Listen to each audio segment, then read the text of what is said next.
welcome to the Deep Dive. You know, we always get some wild submissions, but you guys have really outdone yourselves this time. So today we're diving into the concept that the melanated woman is God. Definitely an interesting one, right?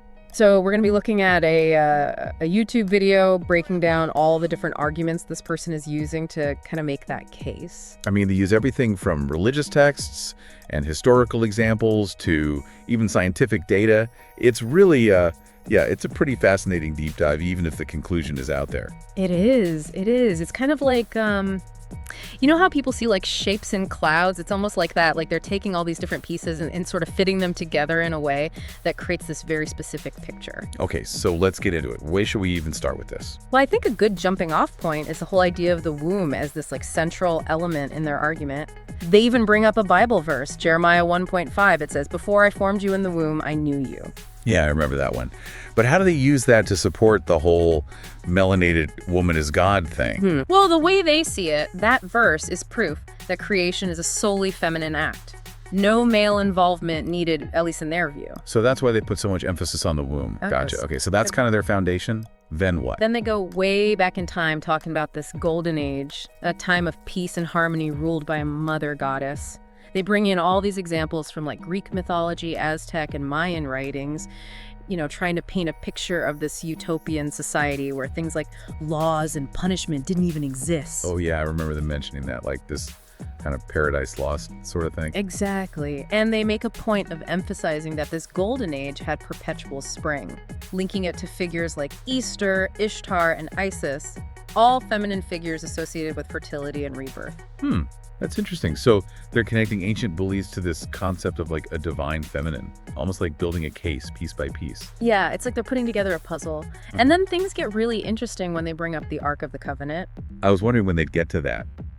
Most people think of it as like this sacred container, but this speaker sees it as something totally different, like a contract for souls to enter the physical realm. Right, it's a very different take. And it gets even wilder when they connect it to the fall of angels. Wait, how does that tie in? So instead of seeing the angels falling from grace as this like mistake or rebellion, this speaker suggests it was a deliberate choice. Okay. They were so drawn to the power of the melanated woman that they willingly made a covenant to enter the physical world through her. It's like they were coveting these women, but in a whole different sense of the word. Whoa, that's a lot to process. So they're basically saying the angels wanted to experience life on Earth so badly that they made a deal with these women to be born into the physical world. Yep, that's the gist of it. And get this, they even bring in the film The Matrix to illustrate their point. Hold up.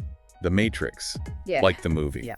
They use it to represent this nature matrix that the angels entered through the womb. Like it's the ultimate gateway to the physical world. Okay, now that is a connection I would not have made. So we've got the Bible, ancient mythology, and now a sci-fi movie all mixed together. It's a pretty wild blend. It is, and it doesn't stop there. They then go into these deep dives on the concepts of testifying and judging. Right, and they go way back, right? Like into the roots of the words themselves. Oh yeah, they go all the way back to the Latin roots of the word testify.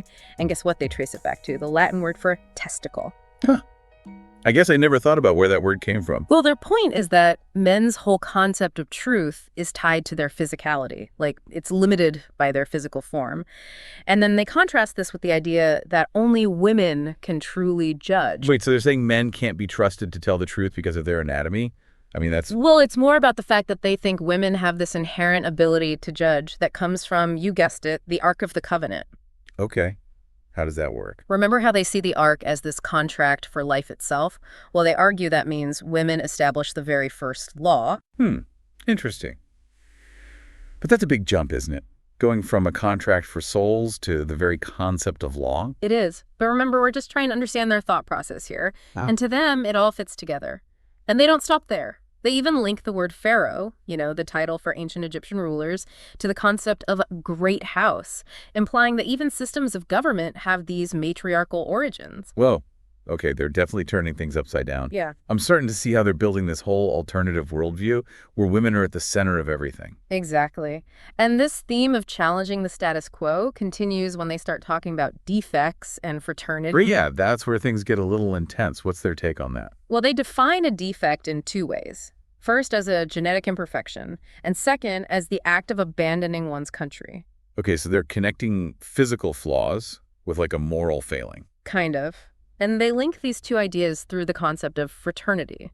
They see fraternity as the opposite of the original sorority or sisterhood, something that undermines matriarchal power. So are they saying that like all male groups are inherently flawed or something? In a way, yes. They use the example of the thugs in India to illustrate this point. Remember them. A brotherhood devoted to the goddess Kali, who engaged in robbery and assassination. Oh yeah, wasn't that a while ago, like way back in history? Yeah, centuries ago. Yeah. But the speaker brings them up as an example of men forming these destructive groups due to their inherent defects, both genetic and in terms of abandoning their true purpose. Okay, so they're connecting ancient history to this idea of male inferiority. And it all ties back to their main argument, right? Right, because next they turn their attention to the cosmos, claiming that both the universe and the earth are feminine entities. Wait, really? The Earth and the universe are feminine? Yep, that's their claim. They draw a parallel between the feminine principle, electromagnetic energy, and electrons, suggesting that there's a fundamental connection between a femininity and the fabric of reality itself. I mean, that's one way to look at it. Do we have any actual evidence to back that up, though? Well, they use scientific data about the Earth's core and its connection to the sun as evidence of Earth being a melanated, fertile female. Hold on. They're suggesting the Earth is pregnant with the sun's child. Isn't that a bit of a stretch? It's definitely a unique interpretation of scientific data, but you can see how they're connecting these different elements to create this picture of a feminine Earth that's teeming with life. Okay, I'll give them that. It's definitely creative. And what about the moon? Does that play a role in this whole cosmic picture, too? Oh, absolutely. The speaker links moon cycles to menstruation, suggesting that women's biological clocks can be used to tell lunar time, a system based on the 13 moon cycles in a year. They even mention historical examples of businesses using 13-month calendars, implying that there was a time when lunar time was more widely recognized. Huh. I've never really thought about it that way, but it makes sense. So they're presenting an alternative way of understanding time and the universe, one that's rooted in the feminine principle. Exactly. And they don't stop at just the Earth and Moon. They also address some common interpretations of lunar symbolism, like the Vesica Pisces, which is often referred to as the Jesus fish. Oh yeah, I've always thought of that as a Christian symbol. What do they say about it? They completely reject that interpretation. They claim that it's actually a symbol of the womb, a representation of the great mother goddess that's been misappropriated and stripped of its original feminine meaning. Wow, that's a bold statement. But it seems like it aligns with their overall mission to reclaim and reassert the power of the melanated woman in every aspect of life. Exactly. And to really drive that point home, they dive into the origins of the Y chromosome. Now, what they propose goes against conventional scientific understanding, but it's a key part of their argument. Yeah, they talk about this female scientist named 90, who supposedly created the Y chromosome by manipulating the X chromosome, right? That's right. And this is where their argument about male inferiority takes a more specific turn. They claim that this manipulation resulted in the Y chromosome having less genetic material, making men inherently inferior to women. It's definitely a controversial theory. Right. And it doesn't stop there, right? They even connect this to the idea that the Y chromosome is shrinking and degenerating over time, implying that male genetic inferiority is a growing problem. Exactly. It's like they're building this case piece by piece to support their belief in the superiority and ultimate divinity of the melanated woman. And we've only just scratched the surface. You ready to keep going? Okay, I'm definitely intrigued. Let's see where this deep dive takes us next. So we just saw how they view the origins of humanity, this idea of male inferiority. And now they're going to take us deep into genetics with this idea of what they call rainbow mutations. Oh yeah, that's where eye color comes in, right? The speaker claims that like the OG human eye was brown and that other colors, especially blue eyes, are just mutations stemming from that manipulated Y chromosome. Exactly. And they point to genes like OCA2 and HRC2, which play a big role in melanin production and therefore eye color. And they believe these genes were like messed up when the Y chromosome was created, leading to these variations like blue eyes, basically deviations from the original brown-eyed state. So it's like all the different traits we see in humans today, even something as simple as eye color, can be traced back to that initial chromosomal manipulation. That's their argument. Like the OG blueprint for humanity was melanated, and any difference from that is just a result of this alteration. And to further back this up, they bring up the concept of mitochondrial Eve, the common ancestor of all humans. I'm seeing how they're weaving in actual science here. Right, it's smart. They're emphasizing the fact that mitochondrial DNA is passed down exclusively through the mother. So to them, this proves that mitochondrial Eve, the woman from whom we all descend, was melanated. It all comes back to the melanated female in their view. Okay, so they're using both science and mythology, and they continue doing that when talking about the development of male and female fetuses. This is where they highlight that all babies start out female in the womb. Like for the first 5 weeks of pregnancy, all fetuses have female characteristics. So they're saying the feminine form is the original, the default setting for human life. Yeah. And they describe how male genitalia actually develop from those initial female structures. And this is their evidence that women are the blueprint for humanity, God incarnate. Old statement. Mm-hmm. But I see how their logic is building here.